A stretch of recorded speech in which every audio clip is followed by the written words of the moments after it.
നമസ്കാരം, news prime മലയാളത്തിലേക്ക് സ്വാഗതം. കേന്ദ്ര സർക്കാരിന് വേണ്ടി ഏതറ്റം വരെ എന്ത് നുണകളും പടച്ചുവിടാൻ, അത് വിശ്വസിപ്പിക്കാനും കോടതിയെ തെറ്റിദ്ധരിപ്പിക്കാനും പല വർഷങ്ങളായി ശ്രമിച്ചുകൊണ്ടിരിക്കുന്ന വ്യക്തിയാണ് സോളിസിറ്റർ ജനറൽ ആയിട്ടുള്ള തുഷാർ മേത്ത. എന്തുകൊണ്ടാണ് കേന്ദ്ര സർക്കാരിന് ഇത്രയും വിശ്വസ്തരായ ഒരു സോളിസിറ്റർ ജനറലിനെ കിട്ടിയതെന്ന് നമുക്ക് എല്ലാവർക്കും അറിയാം. രാഹുൽ ഗാന്ധിക്കെതിരെയുള്ള കേസുകൾ പ്രത്യേകിച്ചും കേന്ദ്ര സർക്കാർ കെട്ടിച്ചമച്ചതാണ്. അത് നാഷണൽ ഹെറാൾഡ് മുതൽ നിരവധിയായ വിഷയങ്ങളുണ്ട്. അതൊക്കെ സോളിസിറ്റർ ജനറലായ തുഷാർ മേത്ത വലിയ തോതിൽ ഫാബ്രിക്കേഷനിലൂടെ കൃത്യമായി ടാപ്പറിങ് ചെയ്യുന്ന സംഭവ വികാസങ്ങളാണ് എന്ന് സുപ്രീം കോടതിക്ക് വള്ളിപുള്ളി തെറ്റാതെ മനസ്സിലായി കഴിഞ്ഞിരിക്കുകയാണ്. സുപ്രീം കോടതി പറഞ്ഞിരിക്കുന്നത് ഇങ്ങനെ ഒരു വ്യക്തി ആ സ്ഥാനത്തിരിക്കുന്നത് തന്നെ രാജ്യത്തിന് അപമാനകരമാണ് എന്നുള്ളതാണ്.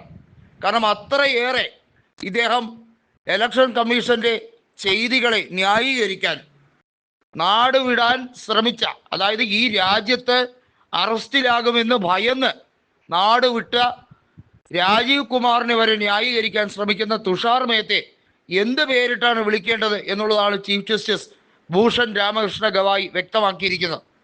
മുൻപ് ഇരുന്ന ചീഫ് ജസ്റ്റിസ് ആയിരുന്ന സഞ്ജീവ് ഖന്നയും ഇതേ രീതിയിൽ തന്നെയാണ് തുഷാർ മേത്തയെ ശക്തമായി എതിർത്തത്. തുഷാർ മേത്ത കേന്ദ്ര സർക്കാരിന് വേണ്ടി ഹാജരാകുന്ന ഓരോ നിമിഷവും കള്ളത്തരങ്ങൾ ഓരോന്നും നുണ ഫാക്ടറിയിൽ നിന്നും മെനഞ്ഞു വിടുന്നത് പോലെ നല്ല രീതിയിൽ എരിവും പുളിയും ചേർത്താണ് പടച്ചു വിടുന്നത്.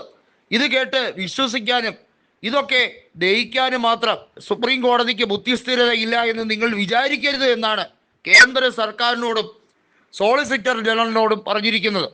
അറ്റോർണി ജനറലും സോളിസിറ്റർ ജനറലും കൂടെ ഈ രാജ്യത്തെയും പരമോന്നത നീതിപീഠത്തെയും തെറ്റിദ്ധരിപ്പിക്കാൻ തുടങ്ങിയിട്ട് കാലങ്ങളേറെയായി.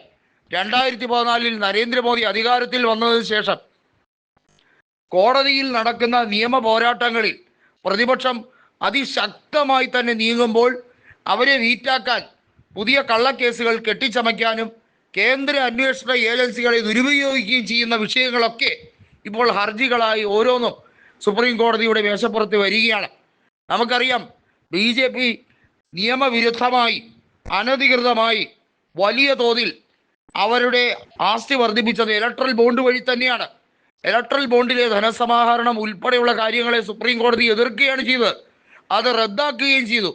ഏറ്റവും വലിയ തോതിൽ വിദേശ നിഴൽ കമ്പനികളിൽ നിക്ഷേപം നടത്തി സെബി ചെയർപേഴ്സണായ മാധവി ബുരിബുച്ചിനെ വരെ കൈയോടെ പിടികൂടിയ സംഭവ വികാസങ്ങളാണ് ഈ രാജ്യത്ത് അരങ്ങേറിയത്. മാത്രമല്ല, നമുക്കറിയാം, കേന്ദ്രമന്ത്രിയായിരുന്ന സ്മൃതി ഇറാനി തന്നെ പറഞ്ഞിട്ടുണ്ട്, ഇന്ത്യയുടെ തെരഞ്ഞെടുപ്പുകളിലൊക്കെ വിദേശത്തു നിന്നും വലിയ തോതിൽ അനധികൃതമായി പണം വന്നതിനെ കുറിച്ച് തനിക്ക് അറിയാമെന്നുള്ളത്.